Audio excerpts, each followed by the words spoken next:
Perfeito. Deixa eu só pegar o programa assim aqui para a gente iniciar já os trabalhos. Estava aguardando aqui o retorno da organização, agora já estamos todos aqui.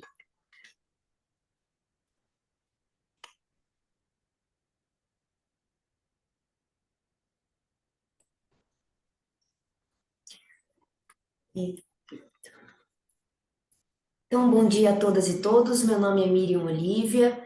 Eu estou aqui representando a equipe do Iberojur nessa nossa apresentação, no nosso evento que está ocorrendo na Università Mercator de Roma, o quarto Congresso Internacional Novos Desafios dos Direitos Humanos.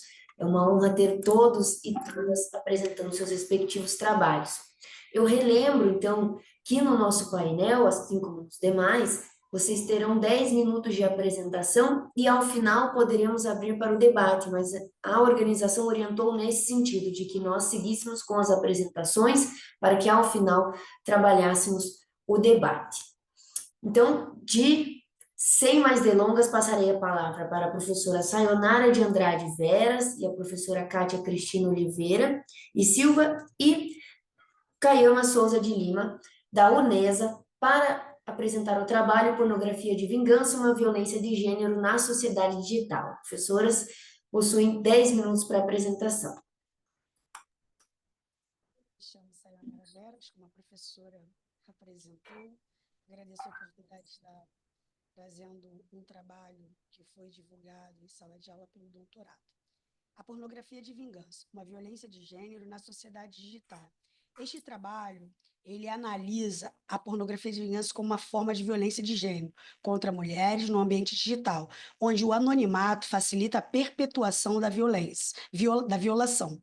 O anonimato, embora proteja a liberdade de expressão e a privacidade online, também serve como escudo para crimes, dificultando a identificação dos agressores e a responsabilidade judicial. E um panorama que nós podemos analisar numa introdução que fizemos no nosso artigo, sabemos que a pornografia de vingança ela também é conhecida como revenge porn. É um fenômeno que intensificou com o uso de crescente da tecnologia. O número grande do aumento da tecnologia permitiu que essa divulgação não autorizada de conteúdos íntimos visasse uma vítima para que pudesse visar uma humilhação, controlar, punir a questão daquela vítima, refletindo então as desigualdades de gênero e o impacto da tecnologia digital na sociedade contemporânea. Analisando também que durante a pandemia nós tivemos um impacto muito significante, porque deu um alastramento na violação desses direitos. Quanto à desigualdade de gênero, as mulheres são as principais vítimas da pornografia de vingança, frequentemente culpabilizadas por atos praticados por terceiros, com quem antes tinham uma relação de confiança. E um terceiro ponto da introdução fala das consequências de longo prazo. Essas consequências da pornografia de vingança incluem a perpetuação das desigualdades de gênero, a revitimização e a dificuldade de acesso à justiça. Essa pornografia de vingança, ela, dentro de um contexto brasileiro, a gente pode analisar que está diretamente ligado à expansão da conectividade e ao uso massivo de dispositivos eletrônicos. A internet facilita a disseminação do material, tornando a remoção um desafio urgente para minimizar os danos à vítima. Temos, dentro dessa perspectiva da pornografia de vingança no conteúdo brasileiro, a desigualdade de gênero, já anteriormente falado, compartilhamento de conteúdos e propósito dessa vingança. Esse compartilhamento de conteúdos, ele viola a questão da violência, da violação da confiança, que é um fator que ocorre nessa pornografia de vingança. O propósito da pornografia de vingança se dá com o objetivo de vingança após o término, geralmente, dos relacionamentos, violando a imagem, a honra da vítima para a parte de quem antes gozava de sua confiança. E trazendo a mais estudos de casos no Brasil, a gente começa inaugurando pela Carolina Dickmann, que teve suas fotos íntimas vazadas após chantagens de hacker. Motivou, então, a criação da lei conhecida como Carolina Dickmann. Tivemos a Rose Leonel, com as suas fotos íntimas vazadas por um ex-noivo, Tornou-se posteriormente ativista pela proteção das mulheres vítimas de crimes digitais. Tivemos também a Franciele dos Santos, exposta após um término de relacionamento, enfrentou julgamentos sociais e psicológicos severos. Tivemos Júlia Rebeca dos Santos, adolescente que cometeu suicídio após a divulgação de um vídeo íntimo. Reforçou a urgência de abordar o bullying digital e a pornografia de vingança. Também tivemos decisões e impactos de leis no Brasil, como essa que nós falamos de Carolina Dickmann. Também tivemos o Marco Civil da Internet, bem como a Lei Maria da Penha. E, dentre outras, que eu creio que o Brasil vai desenvolver políticas públicas para alcançar melhores proteções a essas vítimas e essas mulheres. Tivemos desafios na aplicação dessas leis, tivemos necessidade de aprimoramento, creio que o Brasil avança, como já falou uma porta-voz do CNJ, uma juíza, dizendo que a Lei Maria da Penha é uma das melhores do Brasil. Tivemos o fortalecimento de cooperações, bem como importância de prevenções.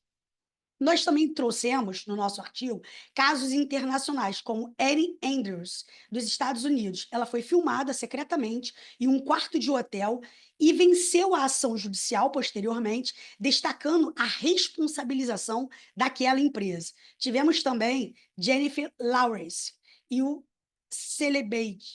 Celebegate, vazamento de fotos íntimas de várias celebridades, repercussão global sobre a segurança digital através de plataformas como Google Drive e iCloud.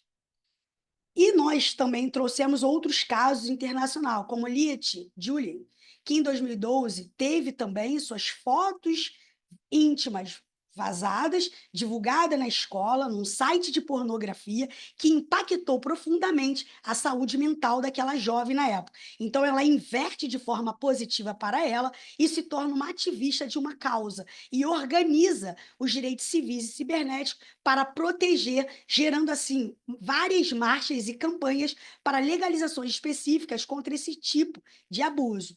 Tivemos também Misha Barton, fotos íntimas nuas fazendo sexo da atriz foram vazadas por seu ex-namorado em 2017, causando grande repercussão e impacto em sua carreira.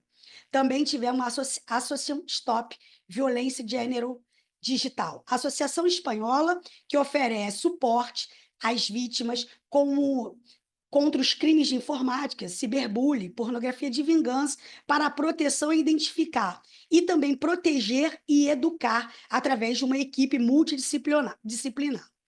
Tivemos, trazendo no nosso artigo, uma proposta de melhoria e conscientização, que é fortalecer a cooperação dessa questão das plataformas digitais para colaborarem com as autoridades e remover de imediato aqueles conteúdos indevidos, investir em educação e prevenção junto à sociedade, aperfeiçoar a legislação e oferecer suporte a essas vítimas, que geralmente traz impacto tanto no seu psicológico quanto na sua saúde física também, porque tem pessoas que colaboram em ter seu corpo expelindo situações dermatológicas que atingem também ela na sua área física. Os impactos sociais, psicológicos e legais da pornografia de vingança são os danos psicológicos, os danos sociais e os danos legais.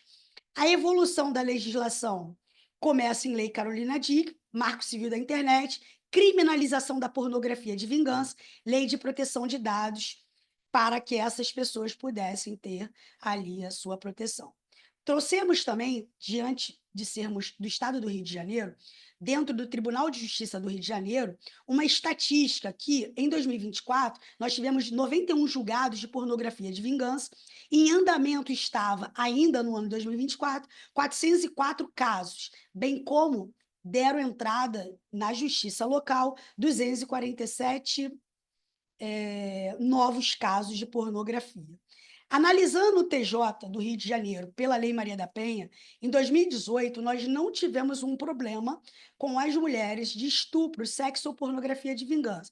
Mas em 2019 mostra que o sexo, o estupro e a pornografia de vingança, essas cenas divulgadas contra as mulheres, tivemos 4 casos, 2020, 11 casos, 2021, 17 casos, 2022, 14 casos, e 2023 a gente cai um pouco para 3 casos. E o interessante é que podemos observar que justamente 2020, 2021, período de pandemia.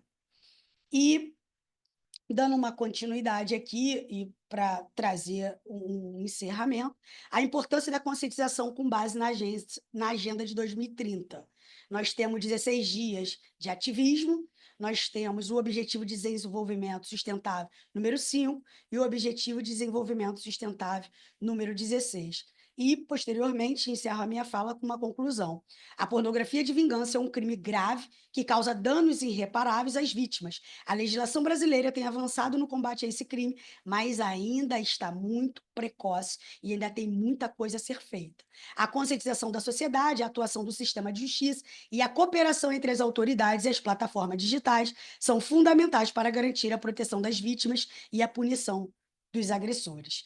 A erradicação da pornografia de vingança depende de um compromisso coletivo de proteção à privacidade, à dignidade e aos direitos de todas as pessoas na era digital. Agradeço a minha oportunidade para não perder muito tempo. Obrigada.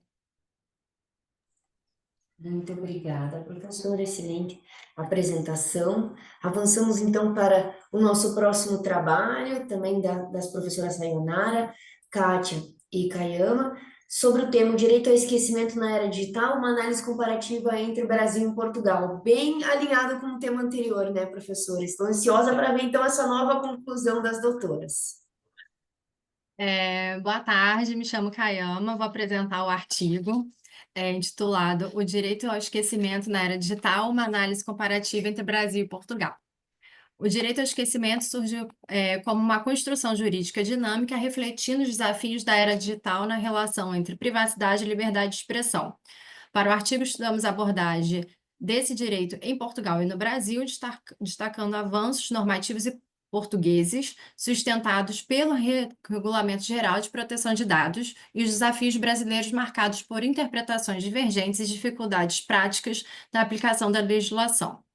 O artigo enfatiza a natureza dialética desse direito, oscilando entre a proteção da dignidade humana e a necessidade de garantir o direito ao público à informação. O impacto das tecnologias digitais e os contornos da privacidade impõem desafios aos sistemas jurídicos, que devem buscar soluções adaptáveis a um cenário globalizado. Estudos comparativos entre diferentes jurisdições podem contribuir para a consolidação conceitual e prática do direito ao esquecimento, considerando variáveis culturais, tecnológicas e institucionais. No cenário contemporâneo, marcado pela exponencial expansão da era digital e por questões envolvendo armazenamento de dados, a perpetuidade de informações pessoais online torna-se tema central nos debates jurídicos e sociais. O direito ao esquecimento, entendido como prerrogativa de um indivíduo em restringir o acesso a informações passadas que prejudiquem a sua dignidade ou privacidade, emerge como um dos principais desafios no campo de proteção de dados. Tal direito, longe de ser absoluto, encontra-se em constante tensão com a liberdade de expressão e o direito à informação, direitos fundamentais que também gozam de ampla proteção constitucional. No Brasil, a discussão ganhou fôlego com a implementação da LGPD, Lei Geral de Proteção de Dados, enquanto em Portugal, o Regulamento Geral de Proteção de Dados, a RGPD, de âmbito europeu, que desempenha um papel central na consolidação desse direito. A análise busca contribuir para a compreensão das similitudes e divergências entre esses sistemas, oferecendo subsídios para aprimoramento das práticas jurídicas e regulatórias. Nesse sentido, evidencia-se como o direito ao esquecimento, ainda que inserido em contextos culturais e jurídicos distintos, enfrenta desafios universais. Esses desafios são intensificados pelo impacto da internet, que transforma a memória digital em um arquivo perene, impondo à humanidade a tarefa de construir mecanismos que garantam o respeito à dignidade e o direito a ser esquecido, sem comprometer a liberdade de expressão e o direito à informação. A sociedade contemporânea precisa refletir sobre os limites éticos e jurídicos da memória digital, para assegurar que ela não se torne um instrumento de exclusão e estigmação. O direito ao esquecimento tem suas raízes fincadas no contexto europeu, emergindo em especial relevância a partir da decisão do Tribunal de Justiça da União Europeia, o emblemático caso Google Spence versus Mário Costela Gonçalves, em 2014. Este marco jurídico consolidou a ideia que indivíduos têm o direito de solicitar exclusão de informações pessoais desatualizadas ou irrelevantes nos buscadores, enfatizando a proteção da privacidade frente à perpetuidade das informações no ambiente digital. Ronaldo Lemos argumenta que a memória digital, diferente da memória humana, é caracterizada por uma permanência absoluta, o que cria tensões com o direito de reconstrução da própria identidade. Em Portugal, autores como José de Oliveira Ascensão, que também têm uma perspectiva valiosa ao pontuar que a memória digital deve ser temperada pelo esquecimento, sob pena de violação da dignidade humana. Esse entendimento destaca o impacto transnacional do tema, relevando como diferentes ordenamentos jurídicos convergem na busca de um equilíbrio entre proteção de dados e liberdade de informação. A coexistência da liberdade de expressão e do direito à privacidade representa um dos dilemas mais intricados no âmbito jurídico contemporâneo. Daniel Sarmento afirma que nenhum direito fundamental possui caráter absoluto, sendo necessários ponderá-los, trazendo luz ao caso concreto. Esse ponto é central para compreender como o direito ao esquecimento desafia os pilares da liberdade de expressão, particularmente no contexto digital, onde fronteiras entre privaticidade e informação pública tornam-se nebulosas. O direito ao esquecimento emerge como um dos temas centrais da interseção de proteção de dados e privacidade no contexto digital. No Brasil, a LGPD de 2018 define bases para o tratamento de dados, priorizando o consentimento informado e o direito dos titulares de controlar o uso de suas informações. Em Portugal, o RGPD, aplicado em toda a União Europeia, estabelece prerrogativas semelhantes, sendo considerado um marco de regulamentação da proteção de dados, ao reforçar o papel do titular como agente ativo no manejo de sua identidade digital. Ambos os regimes abordam o direito ao esquecimento como a prerrogativa do indivíduo de solicitar a exclusão dos dados pessoais que já não sejam necessários ou pertinentes ao propósito para qual foram coletados. O RGPD e a LGPD convergem na visão que os titulares de dados devem ter capacidade de influenciar diretamente o uso de suas informações, destacando o papel da transparência e da responsabilidade das empresas no armazenamento e tratamento de dados. Essa sinergia entre as legislações reforça a importância de abordagens internacionais alinhadas a transformações digitais, especialmente em um contexto em que os dados atravessam fronteiras com facilidade e onde a autonomia digital se torna cada vez mais central na garantia de direitos fundamentais. As similaridades entre Brasil e Portugal no que toca o direito ao esquecimento partem de um denominador comum: o esforço para equilibrar a proteção na privacidade com a liberdade de expressão, pilares da sociedade democrática. Ambos os países enfrentam a tensão entre garantir que os cidadãos possam gerenciar suas memórias digitais sem comprometer o direito público à informação. Esse equilíbrio é reconhecido em documentos fundamentais, como o RGPD na União Europeia e a LGPD no Brasil, que conferem aos indivíduos maior controle sobre os dados pessoais. Pode-se afirmar que há um esforço semelhante dos dois países para aplicar uma ponderação de princípios, de modo que nenhum direito fundamental seja hierarquizado de forma absoluta. Tanto em Portugal quanto no Brasil, as discussões sobre o direito ao esquecimento apontam para a dificuldade de estabelecer fronteiras claras entre o direito à privacidade e o interesse público. Destaca Daniel Solov, o direito de esquecimento opera num terreno jurídico maleável, onde valores coletivos e individuais frequentemente colidem. Em ambos os países existe uma preocupação comum, a necessidade de adaptação contínua das legislações às transformações digitais, assegurando que as decisões judiciais reflitam não apenas as dificuldades do caso concreto, mas também valores da sociedade em constante mutação. Essa base comum reforça a relevância do diálogo internacional no desenvolvimento e aperfeiçoamento das práticas jurídicas relacionadas ao direito de esquecimento.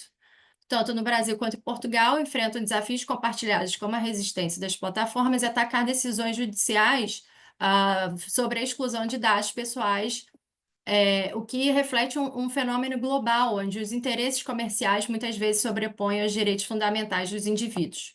A cultura digital contemporânea se valoriza que valoriza a memória ínfima ao acesso infinita, e ao acesso irrestrito à informação e a persistência digital dos dados, também representa um obstáculo comum. Em um ambiente digital transnacional, decisões tomadas em um país muitas vezes enfrentam barreiras a serem implementadas por empresas sediadas em outras nações, e a ausência de colaboração global mais ampla intensifica a dificuldade da efetividade das decisões judiciais em um cenário globalizado. Esse panorama reforça a natureza dialética do direito ao esquecimento, que oscila entre a necessidade de proteger a dignidade humana e a preservação de um direito público à informação. Conforme analisado, o impacto das tecnologias digitais não apenas redefine os contornos da privacidade, mas também desafia sistemas jurídicos a construírem soluções que respondam às demandas em um ambiente globalizado e interconectado. O direito ao esquecimento é mais do que um mecanismo jurídico, é um reflexo das inquietações de uma era em que as fronteiras entre o público e o privado se tornam cada vez mais nebulosas. Essas são as nossas considerações sobre o tema. Muito obrigada e um bom dia.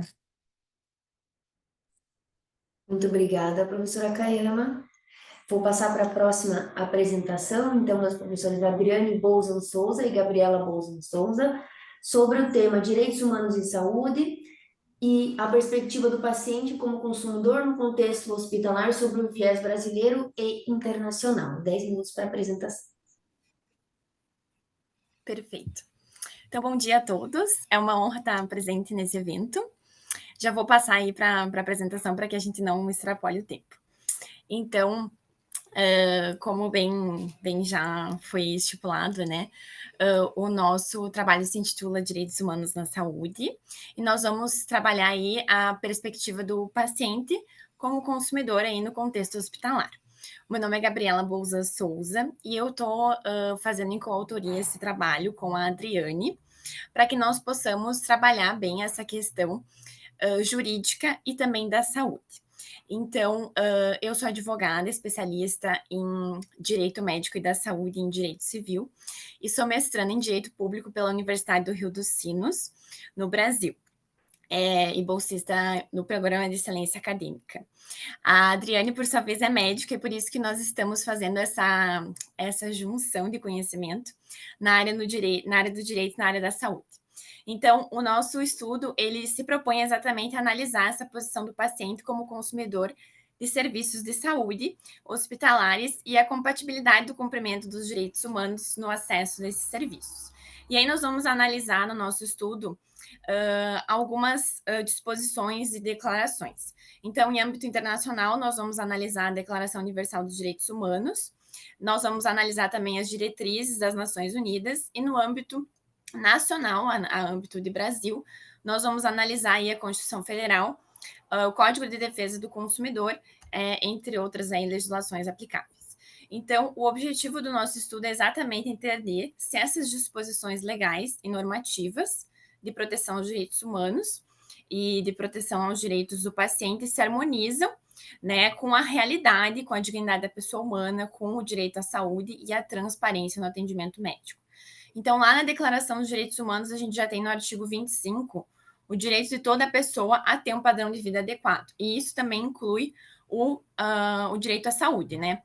O acesso à saúde. Então, esse princípio ele é essencial para que os serviços de saúde não sejam só um privilégio, mas também para que se compreenda que é um direito fundamental que deve ser respeitado por todos os países, inclusive o Brasil.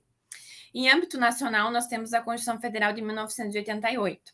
E lá no artigo 196 da nossa Constituição, se dispõe, né, que a saúde é um direito de todos e deve ser garantido pelo Estado.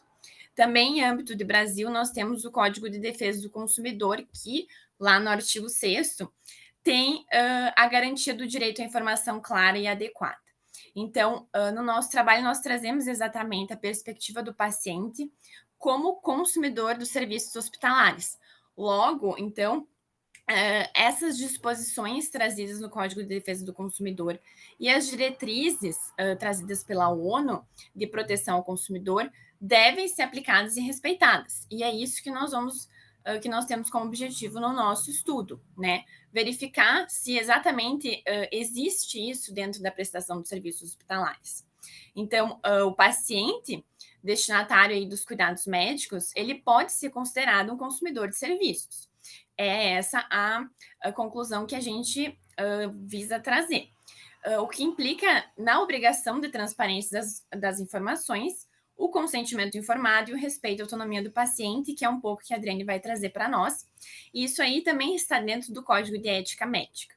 Então, no cenário internacional, a gente tem as diretrizes das Nações Unidas, que já vem lá de 1985, e essas diretrizes, elas enfatizam a importância de se fornecer serviços adequados, serviços seguros e também com informações precisas, com acesso equitativo para todos.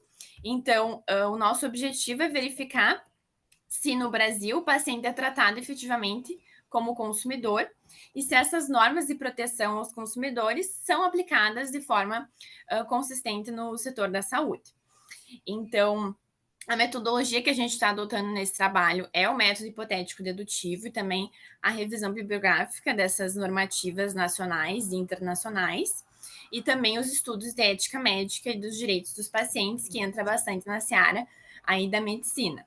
Então, essa análise desse fenômeno jurídico vai ser tanto feita sob o viés jurídico quanto sob o viés médico, porque nós vamos analisar as implicações legais nessa relação médico-paciente.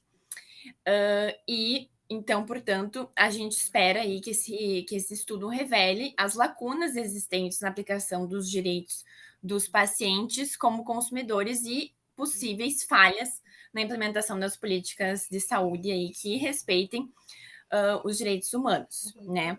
Então, agora eu passo a palavra para a Adriane, para ela fazer as considerações dela. Agradeço desde já a respeito aqui da minha participação e passo a palavra para ela para que ela faça a finalização e as considerações dela. Muito obrigada. Boa tarde a todos. Eu me chamo Adriane Busan, eu sou pediatra, gastroenterologista pediátrica, e eu atuo como gestora em saúde e também faço parte do mestrado em Educação e Saúde da Faculdade do Hospital Israelita Albert Einstein. Eu, na minha formação, estive também em Braga, no Hospital de Braga, com a doutora Enedina, que era presidente da Sociedade Portuguesa de Gastroenterologia Pediátrica. Então, a gente teve aí uma atuação na parte médica internacional. Eu venho trazer algumas considerações que nós precisamos concluir sobre a necessidade da integração mais eficaz entre as normativas jurídicas e a prática médica, né? A gente precisa sempre garantir que o direito do paciente seja garantido de maneira ampla e eficaz. Baseado nisso, durante toda a prática médica aqui no Brasil, foram seguidas as normas deontológicas e já tivemos 9 códigos de ética médica, sendo o último agora em 2018, que visava justamente abordar temas de maior profundidade, mais atuais, como reprodução assistida, as técnicas mais modernas de tratamento e também o uso da mídia, né, a mídia social, a comunicação com o paciente, né. Então, ao longo de todo esse tempo, a gente nota que, principalmente, que inicialmente os códigos eles visavam os direitos e as obrigações dos médicos. Durante muito tempo não se olhava, não se tinha esse olhar para o paciente, né? E agora é que a gente entende que principalmente o sigilo médico e a autonomia do paciente devem ser cada vez mais respeitados, assim como os princípios da integralidade, da equidade, que a gente vem nesse processo de tomada de decisão com o profissional, sempre com os ditames de consciência e previsão legal que o médico aceita, dar escolha ao paciente, né? E principalmente fornecer toda a informação que o paciente necessita para ele decidir sobre os seus procedimentos diagnósticos e terapêuticos, né? Então, tudo isso a gente necessita de um consentimento livre e esclarecido, né? É importante a gente, que é nossa obrigação médica, esclarecer tudo isso. E principalmente a gente também ter essa noção de que a autonomia ela é limitada pela ética, pela lei, E ela é uma garantia que o paciente, a pessoa tem esse poder de tomar a decisão para a sua vida, para a sua saúde, para a sua integridade física e psíquica, né? E a gente necessita dar essa necessidade, essa liberdade de escolha a partir de toda essa concordância do que é esclarecido durante ao atendimento médico, né? E também nesse contexto que a gente exige que a boa prática médica seja defendida à luz da obediência aos conceitos hipocráticos da beneficência, da não maleficência, o respeito à vida, confidencialidade e a privacidade, né? Que é muito importante que tudo isso acrescido ao respeito à autonomia do paciente e do profissional, né? Então, dessa forma nós concluímos e eu me coloco à disposição para novos esclarecimentos. Obrigada a todos. Muito obrigada, Adriane, muito obrigada, Gabriela. Vou passar a palavra, então, para a próxima apresentação. A próxima apresentação, então, é da Luana Caroline Nascimento Damasceno e Andressa Letícia Oliveira Tudes Ramo e Cláudia de Moraes Pereira Martins, sobre o tema da litigância predatória e seus impactos na implementação do ODS 16 da Agenda 2030 da ONU, desafios para a paz e a justiça. Vocês têm 10 minutos. Bom dia a todos. Meu nome é Luana Caroline Nascimento Damasceno e junto com a Andressa Tundes, né, nós somos mestrandas da Universidade do Estado do Amazonas e nós temos hoje 2 trabalhos para fins de apresentação. O primeiro, ele se trata da litigância predatória e seus impactos na implementação do ODS 16 da Agenda 2030 da ONU. Em relação a esse trabalho, a gente traz aqui, né, como a litigância predatória ela pode comprometer a implementação das políticas públicas voltadas à paz e à justiça, conforme estabelecido ali na agenda da ONU. Esse fenômeno ele é exemplificado pela exploração do direito de iniciar um processo ou buscar reparação judicial dentro da estrutura caracterizada pela prática sistemática da repetição, instituindo assim, né, uma forma de predação no meio judicial. E aí, qual seria o problema de pesquisa dessa temática? A gente traz aqui como problema de pesquisa como a litigância predatória ela pode afetar a implementação de políticas públicas voltadas para a paz e a justiça, conforme estabelecido no ODS 16. E nossa pesquisa tem como objetivo identificar os principais impactos e desafios da litigância predatória no contexto do ODS 16 e compreender como esse fenômeno pode reforçar as desigualdades estruturais, assim como também enfraquecer a confiança na governança e criar barreiras à efetivação dos direitos fundamentais. A metodologia utilizada para esse resumo, que ainda está em fase ali de elaboração do artigo, pela metodologia qualitativa e o método científico dedutivo. Agora a Andressa vai dar continuação ao nosso trabalho. Bom dia, boa tarde. Aqui para nós, bom dia ainda. Na Itália, boa tarde, né? Boa tarde, professora Miriam. É uma satisfação, mais uma vez, participar de um GT juntamente com a senhora e aqui na Iberojur. Então, dando continuidade à apresentação, os principais achados da nossa pesquisa, eles indicam que a litigância predatória pode afetar negativamente a implementação do ODS 16, sob algumas perspectivas. Primeiramente, ao explorar fragilidades do sistema jurídico, esse tipo de litígio pode retardar reformas institucionais e políticas essenciais para a promoção da paz e da justiça. Além disso, desvia recursos públicos que poderiam ser utilizados em programas sociais, direcionando-os para custear a defesa contra litígios abusivos. Essa massificação de demandas ela acaba acontecendo um inchaço no Poder Judiciário e a administração pública, o Poder Judiciário, eles têm que canalizar os seus recursos para resolver essas demandas que são abusivas, que são anômalas, e deixam de atender as demandas reais, as demandas que realmente refletem a necessidade dos cidadãos. Continuando, a litigância predatória pode reforçar desigualdades estruturais ao favorecer grupos poderosos que utilizam o judiciário para manter o status o status quo e dificultar políticas inclusivas. Essa dinâmica perpetua ciclos de exclusão e conflito, pois impede a implementação de medidas voltadas à redução da violência e ao acesso igualitário e à justiça. Um exemplo disso é o chamado chilling effect, que é o efeito inibidor, no qual a judicialização em massa de determinadas causas gera um ambiente de intimidação e autocensura, restringindo o exercício de direitos fundamentais, como a liberdade de expressão. Diante desses desafios, torna-se essencial fortalecer as instituições jurídicas e adotar mecanismos que impeçam o uso abusivo do sistema judicial.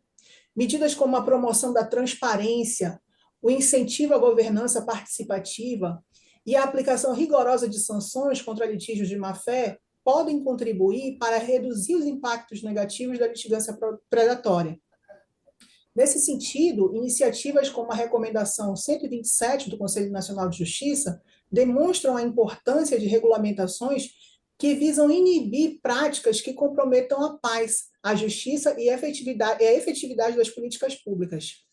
Em pesquisa recente nos sites dos tribunais, identificou-se a existência de redes internas de informações para a prevenção da litigância abusiva, conforme recomendação 159 do CNJ, de 2024 do CNJ. Em 2024, o CNJ determinou que todos os tribunais brasileiros instituíssem centros de inteligência. E uma das atribuições, eu digo assim, até a principal atribuição desses centros de inteligência é a monitorização das demandas massivas, anômalas, abusivas e predatórias.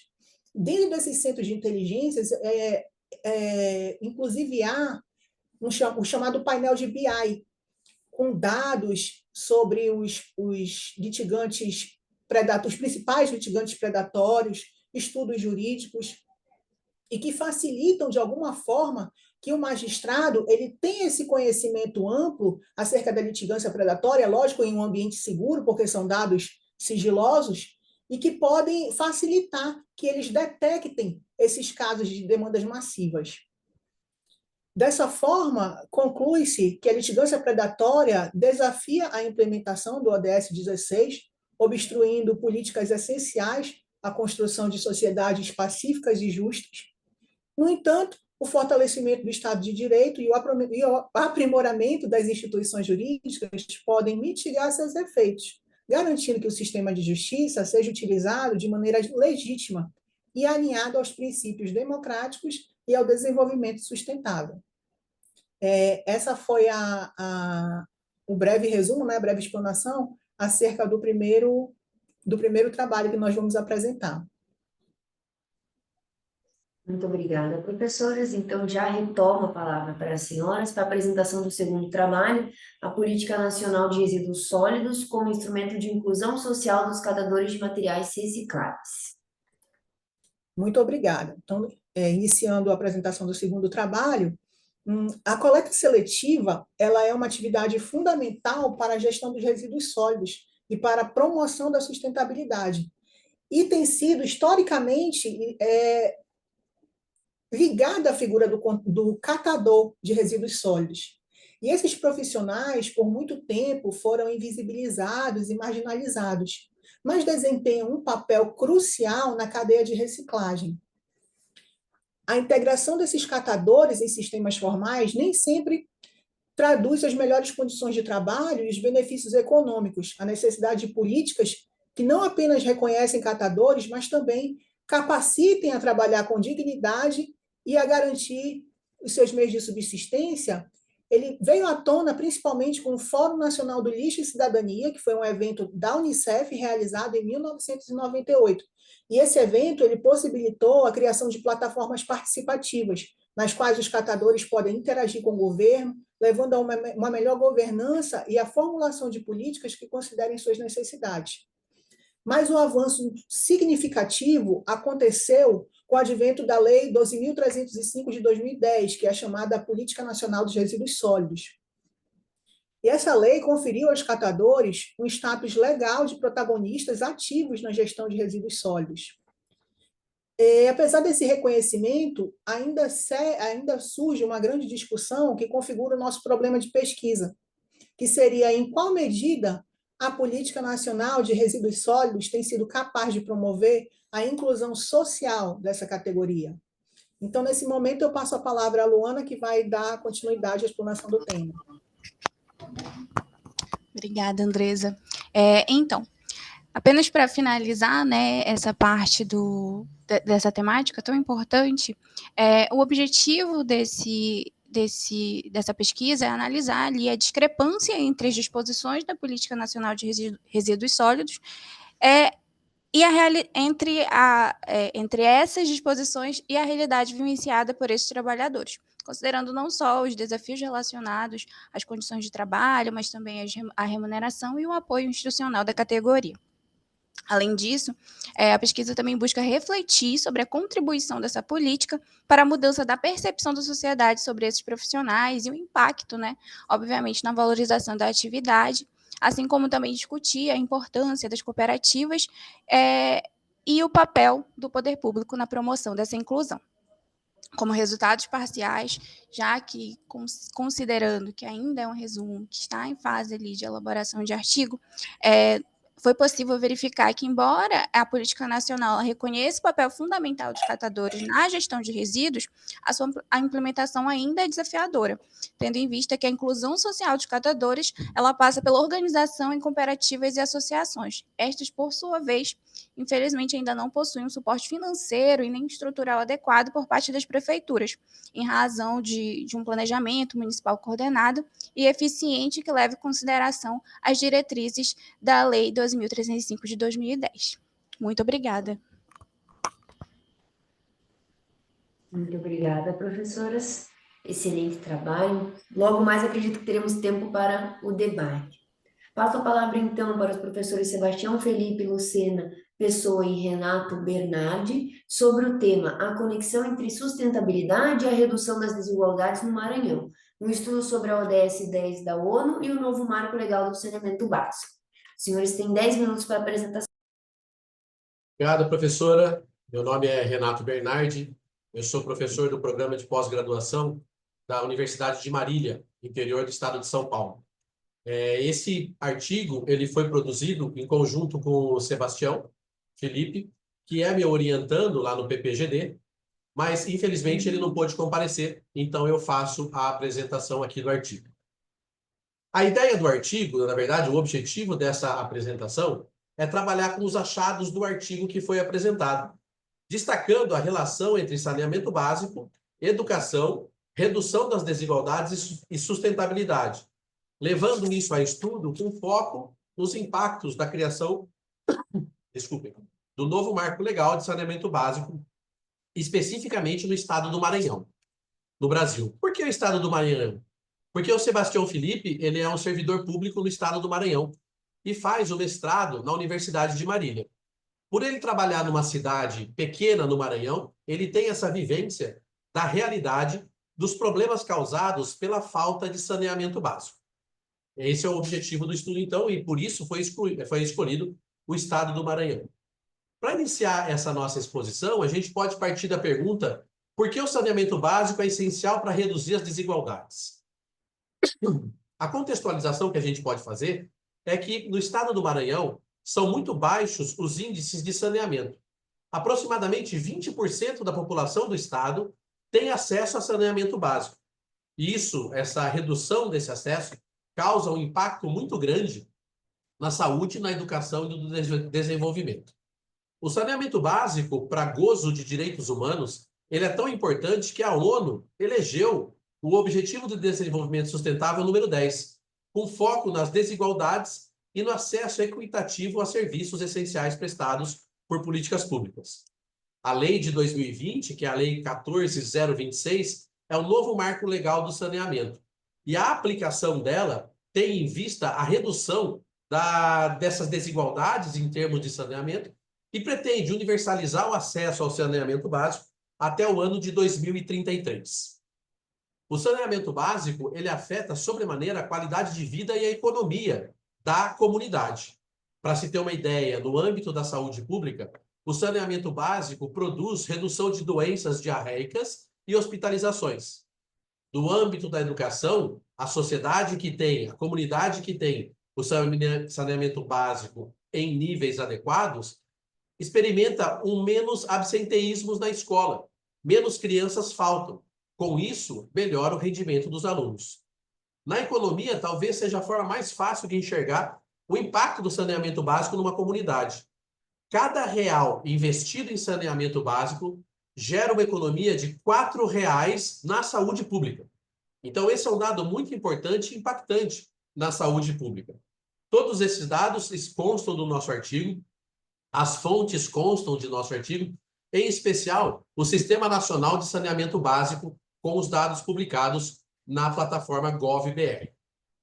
A Lei 14.026 de 2020 pretende melhorar esse cenário de falta de acesso ao saneamento básico, garantindo até 2033 que 99% da população tenha acesso à água potável e 90% da população tenha acesso ao esgotamento sanitário. Essa lei também prevê e facilita a entabulação de parcerias público-privadas, incentivando a entrada do setor público nessa área de saneamento básico para ampliar os investimentos e possibilitar a consecução e atingimento desses níveis.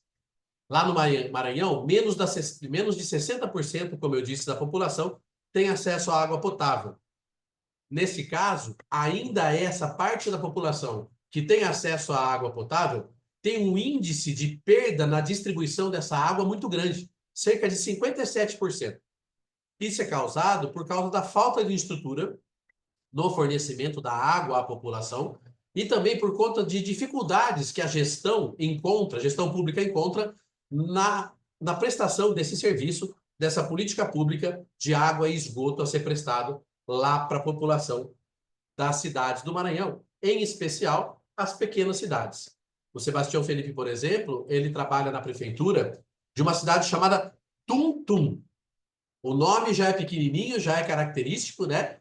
O nome vem da onomatopeia causada pelo som dos tambores da comunidade de povos originários que ocupavam aquela época. Tum-Tum deve ter cerca de 35 mil habitantes.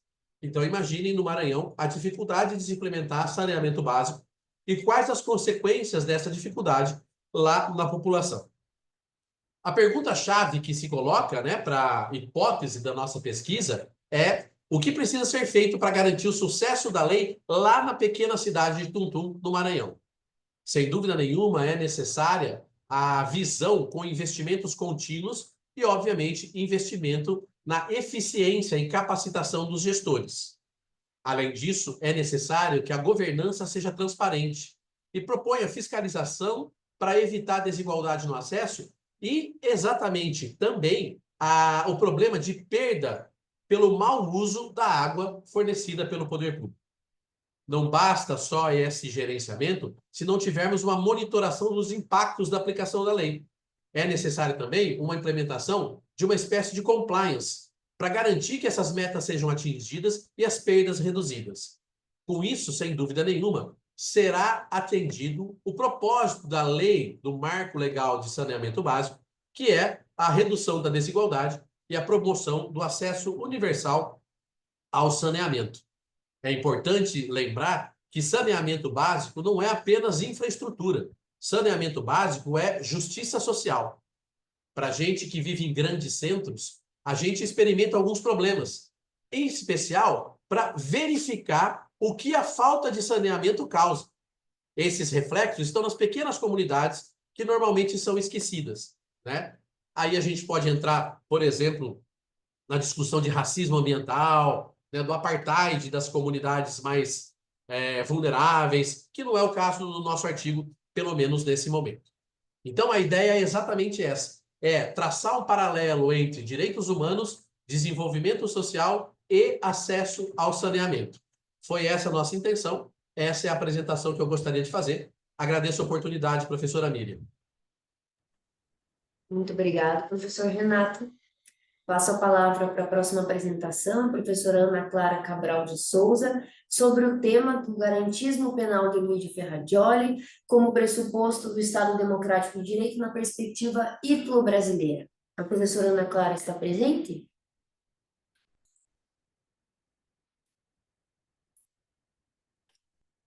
Acho que não. Então, passo a palavra para a professora Valéria Boca. Carissima professoressa, può fare la sua presentazione sul tema declino demografico e mercato del lavoro, l'intelligenza artificiale come leva per un sviluppo sostenibile. 10 minuti per la presentazione, grazie. Grazie a voi. Il declino demografico legato all'abbassamento dei tassi di natalità e all'aumento dell'aspettativa di vita costituisce un fenomeno strutturale a lungo termine in atto da diversi decenni in Europa, ma cresciuto in maniera esponenziale negli ultimi anni. E ci troviamo ad affrontare una delle sfide più importanti del futuro, cioè quella demografica.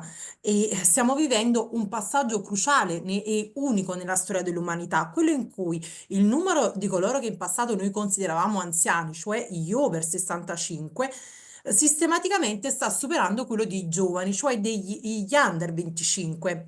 Questo fenomeno si è verificato per la prima volta in Italia nel 1995, quando si registra quello che il demografo Joseph Chamy definì lo storico capovolgimento delle popolazioni, cioè quel punto di svolta demografico in corrispondenza del quale il numero dei giovani di una certa popolazione è inferiore rispetto a quello degli anziani. Questa svolta si è verificata per la prima volta in Italia, tanto che l'Italia è diventato un caso, un oggetto di studio, detiene il triste primato di longevità in Europa, ma dopo soli 5 anni è toccato a ben altri 6 paesi, tra cui appunto la Spagna, il Portogallo, la Bulgaria, la Grecia e il Giappone, che è appunto il paese più longevo al mondo. E nel 2015 è toccato, entro il 2015, a ben altri 23 paesi. L'invecchiamento demografico poi è destinato ad accelerare, ad aumentare nei prossimi decenni, man mano che la generazione dei baby boom completerà il suo percorso verso la pensione, con effetti significativi sui sistemi di welfare. Ebbene, senza abbandonarci ad un eccessivo pessimismo, dobbiamo però prendere atto che bisognerà lavorare di più e anche più a lungo. E del resto la transizione demografica si incrocia con le questioni poste dalle altre 2 transizioni in atto, quella ecologica e quella digitale. Pertanto, in questo quadro demografico, il mio paper si propone di verificare se e in che misura le soluzioni basate sull'intelligenza artificiale e più in generale sull'utilizzo di dispositivi digitali possono incidere nello specifico sull'invecchiamento produttivo, legato all'allungamento della vita lavorativa, compensando l'invecchiamento della forza lavoro e soprattutto il calo del rendimento della prestazione del lavoratore, che è legato a ragioni fisiologiche.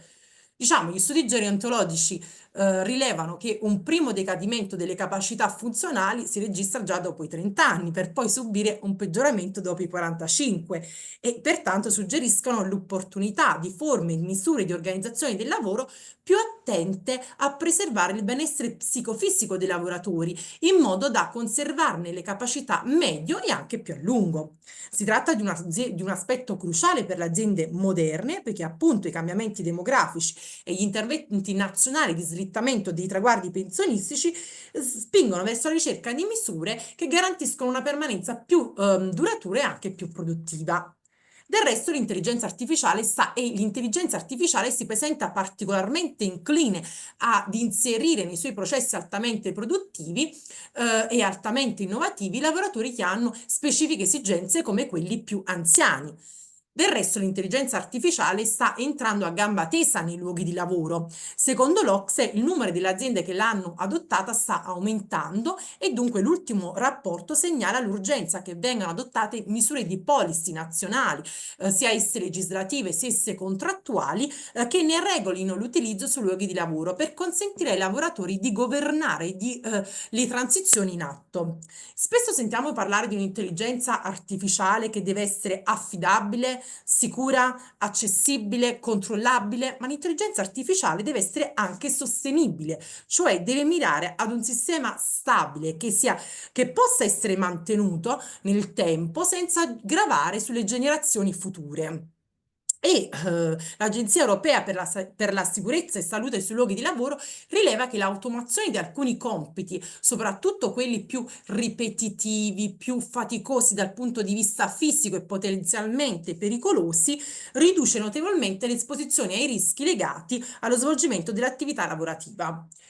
La robotica è presente nel settore industriale in realtà già da molti anni, dove robot fisici sono programmati per realizzare con velocità e precisione una pluralità di compiti, assemblaggio, confezionamento, distribuzione, ma è lo sviluppo dell'intelligenza artificiale forte che ha consentito la progettazione di robot intelligenti che sono in grado di emulare le azioni del cervello umano e ne condividono e possiedono le stesse funzioni di capacità di apprendimento, autonomia decisionale, risoluzione di problemi. Pertanto, attraverso la combinazione di robotica e intelligenza artificiale siamo giunti alla progettazione di robot intelligenti che riescono a svolgere funzioni non solo manuali ma anche intellettuali, fino a poco tempo fa svolti dall'uomo. Ma la vera e propria rivoluzione nell'ambito della robotica è arrivata con la progettazione dei cosiddetti robot collaborativi, che sono in grado di condividere lo spazio con l'operatore, da cui apprendono i processi cognitivi e la sequenza di azioni da ripetere, e dunque che sono in grado di collaborare con i lavoratori, innescando un processo di interazione tra uomo e macchina che può effettivamente migliorare la qualità del lavoro. In quest'ottica di un'intelligenza artificiale che sappia porre al centro l'uomo e i suoi bisogni, sono stati progettati i cosiddetti esoscheletri robotici collaborativi, e in effetti gli esoscheletri sono stati sviluppati proprio per sono stati progettati proprio per assistere specifiche professioni e migliorare il benessere ergonomico dei lavoratori in determinati settori, promuovendo l'inclusione di categorie di lavoratori come appunto soggetti fragili o anziani, che sono indubbiamente svantaggiati nello svolgimento di quelle mansioni che richiedono maggiore impegno e sforzo fisico. E nel comparto industriale italiano gli esoscheletri hanno fatto, e anche diciamo in quello internazionale, hanno fatto il loro ingresso già da diversi anni. Però l'utilizzo su larga scala tra degli esoscheletri in mancanza di standard di sicurezza generalmente riconosciuti, indubbiamente richiede un'attenta valutazione dei potenziali rischi, sia per la salute fisica, sia per la salute mentale. Per la salute fisica, cioè quelli legati alla ridistribuzione delle sollecitazioni corporee o alla maggiore attività dei muscoli di alcune parti del corpo o all'incremento cardiovascolare legato al peso dell'esoscheletro, ma anche per la salute mentale, per il possibile disagio psichico che potrebbe provare l'operatore che li indossa. È dubbia poi la stessa qualificazione giuridica, cioè gli esoscheletri vanno considerati come dispositivi di protezione individuale, cioè attrezzature destinate ad essere tenute dal lavoratore in quanto necessarie a proteggerlo da uno o più rischi che possono minarne la salute e la sicurezza, oppure quindi dei veri e propri mezzi di lavoro, cioè quindi un'attrezzatura messa a disposizione dal datore di lavoro perché è indispensabile al processo produttivo e che dunque deve essere tenuta durante il lavoro, il cui utilizzo fortemente auspicato per soggetti fragili, disabili e soprattutto per i lavoratori anziani, pur fortemente auspicato, deve avvenire in maniera conforme alle regole del regolamento europeo macchine, a cui oggi si aggiungono le norme previste dal regolamento sull'intelligenza artificiale, che ha introdotto obblighi, requisiti stringenti di conformità, di supervisione, nonché regole specifiche in materia di trattamento dei dati personali che vanno ad aggiungersi a quelle contenute nel regolamento generale sulla protezione della privacy, al fine di limitare il largo accesso ai dati sensibili che è insito nell'utilizzo di tecnologie indossabili. E del resto poi gli esoscheletri robotici, in quanto accrescono la forza e la capacità fisica dell'operatore che li indossano, si presentano comunque come degli strumenti di potenziamento umano, sebbene nella forma più eticamente tranquillizzante, cioè quella basata sull'innesto nel corpo umano di dispositivi tecnologici, diversa da quella invece su base ereditaria o dal potenziamento farmacologico. L'innesto nel corpo umano di protesi robotiche ha avuto già, diciamo, una certa diffusione in ambito sanitario per finalità terapeutiche o in ambito militare. Tuttavia, se non desta particolari perplessità il potenziamento terapeutico di un lavoratore che è affetto da gravi disabilità motorie, più ostico, soprattutto sotto il profilo bioetico, potrebbe sembrare invece l'utilizzo di forme di potenziamento tecnologico per migliorare la performance psicofisica di un lavoratore che gode di buona salute, per compensare soltanto il calo fisiologico della prestazione legato a ragioni fisiologiche. Dunque ne consegue un panorama di luci ed ombre in cui, a fronte delle potenzialità promesse dall'intelligenza artificiale, si profilano all'orizzonte dei nuovi rischi che necessitano l'applicazione di norme rigorose e lungimiranti per garantire la salute, la sicurezza e il rispetto dei diritti fondamentali sui luoghi di lavoro, puntando ad un'interazione tra intelligenza artificiale e meccanismi regolativi che accompagni le transizioni in atto e ne orienti il cammino. Molto grazie, tante grazie, muito obrigado. Grazie mille, professoressa, bravissima apresentazione. Então, pessoal, já que estamos ainda com alguns minutos, eu gostaria só de trazer alguns comentários sobre as apresentações dos trabalhos que eu tive em contato. Tá? Com relação ao primeiro trabalho relacionado, então, à pornografia de vingança, que eu anotei os nomes, os títulos dos trabalhos aqui, da professora Sayonara, e um questionamento que me veio à cabeça foi se vocês chegaram a analisar ou vão analisar a inteligência artificial e o uso da inteligência artificial para gerar esse tipo de conteúdo. Tá? Um questionamento mesmo, não um apontamento. Então, a inteligência artificial, os dados que nós temos aqui muito pouco, digo, pelo menos no estado do Rio. A nível de Brasil, ainda não conseguimos compilar o suficiente. Internacionalmente, pelo que a colega acabou de apresentar aí também, esbarra-se numa produtividade que a gente vai fazer um quadro comparativo. Essa semana, até, por incrível, eu trabalho numa parte do governo e me apresentaram uma inteligência artificial de reconhecimento de pessoas nas ruas que um dia cometeram um crime, já passaram por um sistema e hoje também alguns que estão sendo procurados. Então, a inteligência buscava o corpo físico, por onde ele passava, havia um leitor laranja, e se aquela pessoa nunca tivesse cometido nada, havia um leitor azul.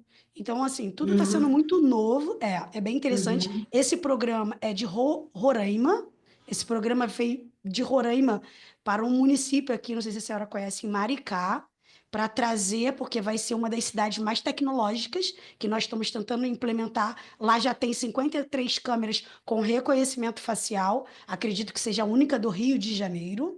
Nós temos 92 municípios e esse município caminha para esse desenvolvimento. Então, eu estou começando também a entrar um pouco nesse campo, a conhecer pessoas, aproveitando esse ensejo de eu estar sou servidora pública do Estado do Rio, mas eu estou emprestada a esse município, então eu estou começando a pensar em trazer esse desenvolvimento. Por exemplo, o Renato apresentou o Maranhão e ele trouxe a reciclagem que lá não tem.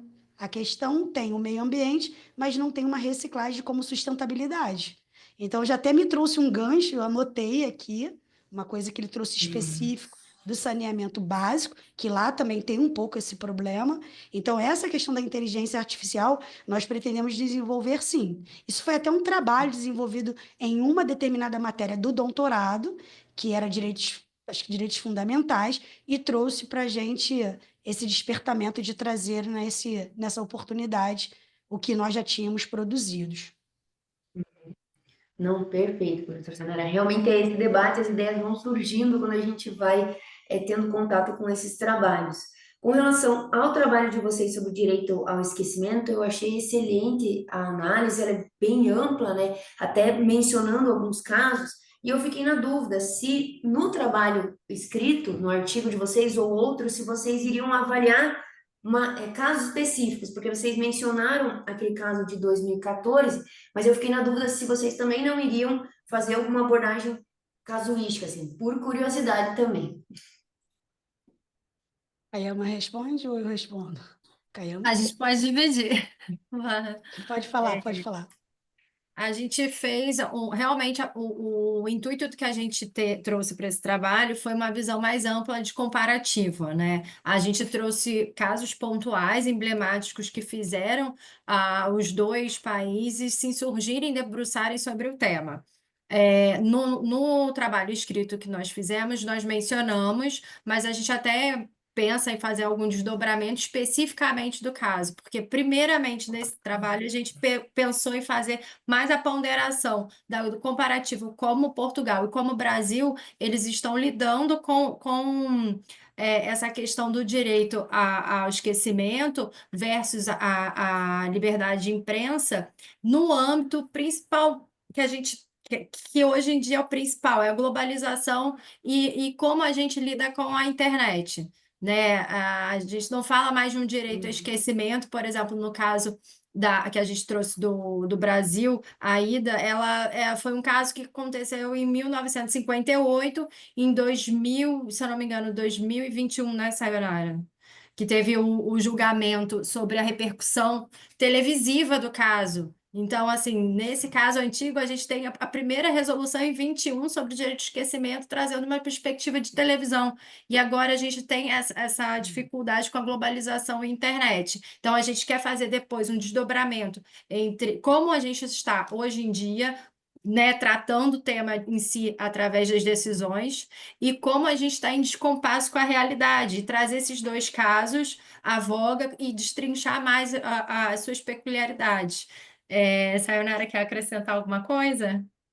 Não, só para acrescentar, professora, porque esse trabalho também foi um desenvolvimento em sala de aula do doutorado, e tínhamos o tema da pornografia, e eu acabei com as colegas emendando o direito ao esquecimento, que eu achei que tinha alguma coisa a ver. Porque acaba que nós surge debate com outros colegas, como o Renato falou aqui, e acaba a tua mente desenvolvendo outras coisas que você não tinha atenção. E a inteligência artificial é um ponto muito forte a ser discutido, bem como essa situação do direito de esquecimento, especificar mais. Nós trouxemos algo amplo, realmente nós não nos preocupamos, porque não tinha nem tempo hábil para fazer a busca mais profunda. Não, mas eu acho que é bem interessante essa análise que vocês apresentaram e realmente a evidência do caso surgiu essa ideia de quem sabe avaliar alguns casos específicos, mas eu achei bem interessante esse desenvolvimento de vocês e até essa fala, professora Caima, que realmente eu acho que eu nunca tinha ouvido alguém falar assim que o precedente que a gente tem é para televisão e agora a gente está pensando em uma coisa diferente. Ninguém tinha me dito de forma tão objetiva sobre isso. É aquilo, né? Coisas que são tão óbvias que ninguém nunca disse, né? Eu acho que esse é um ponto muito interessante na sua fala. Eu gostei bastante do trabalho de vocês. Obrigada. Eu Mas, até brinco, né? Eu falo que o óbvio precisa ser dito, porque às vezes não é óbvio, né? Tá ali na nossa frente, a gente não percebe. Obrigada, professora. não, perfeito. Com relação ao trabalho, então, da professora Adriane e da professora Gabriela, sobre essa perspectiva do paciente como consumidor, eu achei muito interessante o diálogo que elas realizaram entre médico e jurista. Não sei se elas ainda estão na sala, acho que não, mas eu. Tô aqui, sim, tô. Então tá assim, beleza. Eu fiquei com dúvida, como que vocês vão verificar se o paciente brasileiro é tratado como consumidor? A minha dúvida é se vocês iriam avaliar algum nicho específico. Veja, Gabriela, também nesse sentido, assim, como a pesquisa de vocês é muito ampla, avalia muitos protocolos de atendimento, eu fiquei na dúvida se vocês iam avaliar, por exemplo, idosos, crianças, jovens, enfim, se haveria algum recorte nesse sentido. Sim. Então, como eu disse, eu sou especialista na parte de direito médico e da saúde. E eu trabalho na parte de defesa médica. Então, o que a gente faz? Na parte das defesas médicas, a gente faz uma defesa médico. Primeiro, a gente precisa averiguar, né, a existência da culpa. No entanto, quando a gente está falando, por exemplo, de serviços hospitalares, aí entra a questão conselhista. Então, existe essa diferença na defesa, certo? Então, a gente vai trabalhar a partir daí, eu acho que existe uma pesquisa. Porque quando eu faço uma defesa, eu verifico muito a questão da responsabilidade objetiva da responsabilidade subjetiva. A responsabilidade do médico, então, a responsabilidade subjetiva, porque aí a gente e aí, no hospital, por exemplo, aí a gente já consegue notar um viés mais consumista, tá? Por exemplo, se acontecer uma infecção hospitalar, então, a gente está notando ali uma infecção hospitalar, que é uma questão que foi uma prestação de serviço médico, uma prestação de serviço hospitalar, e aí nós temos o quê? Uma falha na prestação desse serviço, ou então a enfermagem derrubou o paciente no chão. Então, isso aí houve uma falha no serviço hospitalar. Aí a gente pode notar um comparativo entre a responsabilidade objetiva. Então, a gente vai também fazer um estudo jurisprudencial, né? Eu acho que vai ser muito importante nesse caso um estudo jurisprudencial para que a gente possa trazer exatamente a questão do paciente no viés consumista, né? Com a responsabilidade objetiva, que a gente, nesse caso, não vai estar estudando a relação ali de culpa, a gente vai estar estudando a prestação do serviço, o paciente como consumidor e o momento ético, né? O consentimento informado, a gente vai estar lidando ali, trabalhando com a perspectiva do paciente, né, como consumidor e as garantias do consumidor, né? Tanto no viés internacional quanto no nacional e as legislações aplicáveis. Acredito aí que nós vamos colocar uma das metodologias vai ser também um estudo jurisprudencial, que acredito que vai ser bem interessante nesse caso. Não, com certeza, Gabriela. Eu estou animada para fazer a leitura da pesquisa. Não sei se é porque a minha internet está me. Perfeito, muito obrigada, viu? Mais alguma pergunta? Não, é nesse sentido, mesmo justamente um questionamento para entender. Imagina. São tantas possibilidades de pesquisa, achei muito interessante que vocês vão fazer essa pesquisa jurisprudencial. Acho que vai trazer bastante respostas para essa área. Parabéns pela pesquisa. Avanço, então, até pelo horário, para as pesquisas da professora Luana, professora Andressa e professora Cláudia. Com relação à litigância predatória, eu quero trazer um questionamento à professora Andressa, porque eu li essa introdução do CNJ de forma, claro que não foi de forma aprofundada como as doutoras, e eu fiquei na dúvida, e é sempre assim, é coisa de pesquisador, né? Tem sempre aquele outro lado. E aquelas demandas de massa que precisam ser feitas, porque há, por exemplo, uma grande violação de uma empresa, por exemplo. O meu receio, até pelo lugar de fala enquanto advogado, é utilizarem essa resolução do CNJ para barrar esse tipo de demanda, que muitas vezes é necessária, porque há uma grande judicialização sobre aquele tema, entende? Então, um questionamento. E, professora, sim, na verdade, eu até trabalho, eu fui lotada agora recentemente num centro de inteligência, aqui do Tribunal Regional do Trabalho da 11ª região, que é a Amazonas e Roraima. Então, na verdade, a gente fala assim, demandas massivas, mas nem todas as demandas massivas são predatórias, como a senhora bem está destacando. Então, há outras características que podem identificar esse abuso, né? A questão dessa demanda anômala, porque a questão é a demanda predatória abusiva, nem todas as massivas, porque geralmente se tiver uma dispensa em massa e não entrar com ação coletiva, todos os trabalhadores vão, né, entrar com a rescisão, pedido de rescisão e pagamento. Mas, enfim, há outras características que precisam ser analisadas, né? Não é só a demanda massiva em si, mas a demanda abusiva. E na verdade, há uma dúvida ainda, uma questão doutrinária, que é a resolução do CNJ, que penso eu que seja doutrinária, porque a resolução do CNJ ela não definiu, foi o conceito de litigância predatória. Então, esse conceito de litigância predatória ainda está assim, muito no limbo, né? Ainda é um conceito jurídico indeterminado, a gente pode chamar assim. Então, acho que esse conceito ainda precisa ser pesquisado e trabalhado no âmbito da academia e da doutrina também, porque vai ajudar muito até a nossa prática, né, para identificar essas demandas. Não, com certeza, professora. Esses são alguns questionamentos que essa temática pode gerar. E vocês pretendem avaliar algum nicho específico, por exemplo, só demandas trabalhistas, ou vocês vão falar de forma mais ampliada, assim? Eu acho que a senhora está me dando uma ótima ideia agora de especificar, de afunilar mais, muito obrigada, para a questão das demandas trabalhistas, até para a gente trabalhar essas características, né, que são mais específicas do direito do trabalho. Muito Porque quando obrigada. a doutora comentou sobre o Tribunal de Atuação, eu pensei, bom, interessante, porque justamente esse pode ser um questionamento respondido, se pode ou não demanda de massa. Como eu sou da área trabalhista, isso acaba puxando um pouco a reflexão, mas eu gostei bastante da proposta.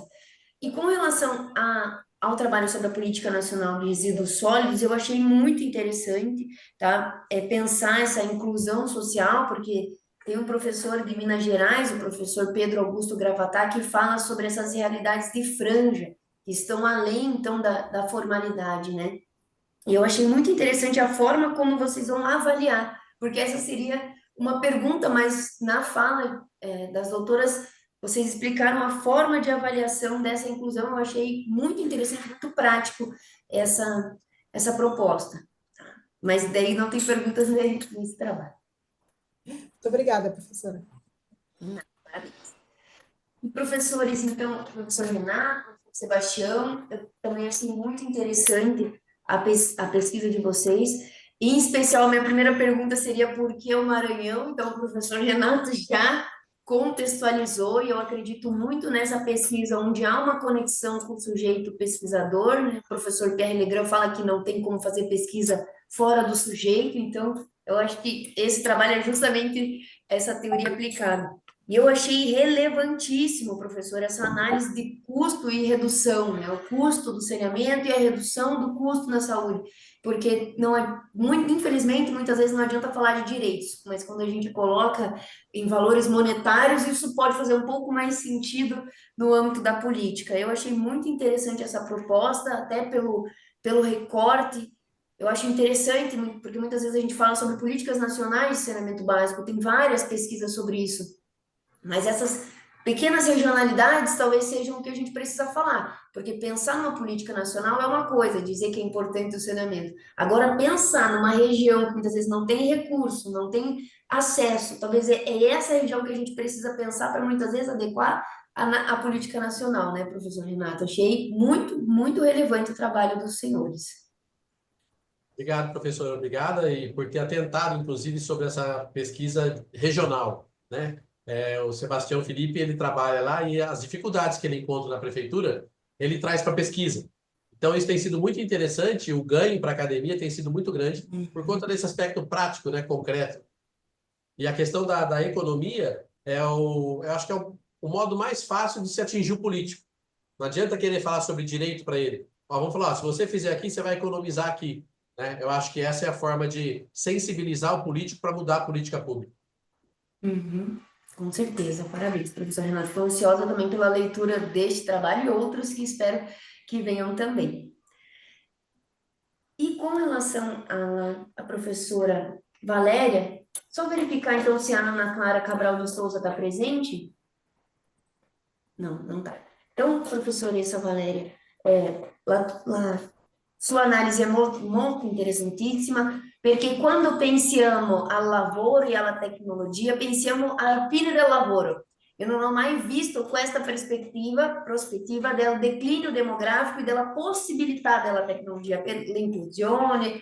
Interessantissima la sua analisi. Molte grazie, mi dispiace che diciamo purtroppo la presentazione in italiano non ha consentito a tutti di poter comprendere, però volevo ringraziare per per il bellissimo pomeriggio passato insieme, grazie. Grazie professoressa. Farò una piccola traduzione del suo lavoro, professoressa, solo per i presenti. Então, pessoal, o trabalho da professora Valéria, acredito que o italiano é um pouco próximo, mas é importante trazer essa perspectiva. Eu achei muito interessante porque ela trabalhou sobre essa ideia do declínio demográfico, principalmente nos países europeus, e o mercado de trabalho, e como a inteligência artificial ela pode trazer um desenvolvimento sustentável. Então, por exemplo, trabalhando com pessoas idosas, que podem, então, ter essa facilitação por meio da inteligência artificial. E eu destaquei agora no final que é tão interessante que no dia de trabalho a gente sempre fala que a tecnologia ela vai acabar com os postos de trabalho, mas a gente não pensa que a tecnologia pode ajudar a manutenção de alguns tipos de trabalho e alguns sujeitos. Eu achei bem interessante essa abordagem. Então, gente, até quase religiosamente aqui no tempo, eu agradeço a participação de todas e todos. Foi uma ótima manhã, uma ótima tarde para a professora Valéria, e nós podemos compartilhar as pesquisas. Aguardo ansiosamente os artigos, fazer essa leitura e a gente poder se encontrar em outros eventos. Estamos aqui, cada um num estado, num país, mas estamos juntos em Roma de forma virtual. Carissima professoressa, ringrazio per la presentazione, ci vediamo nella prossima opportunità. Até mais, tenha um bom dia. Bom dia, obrigada.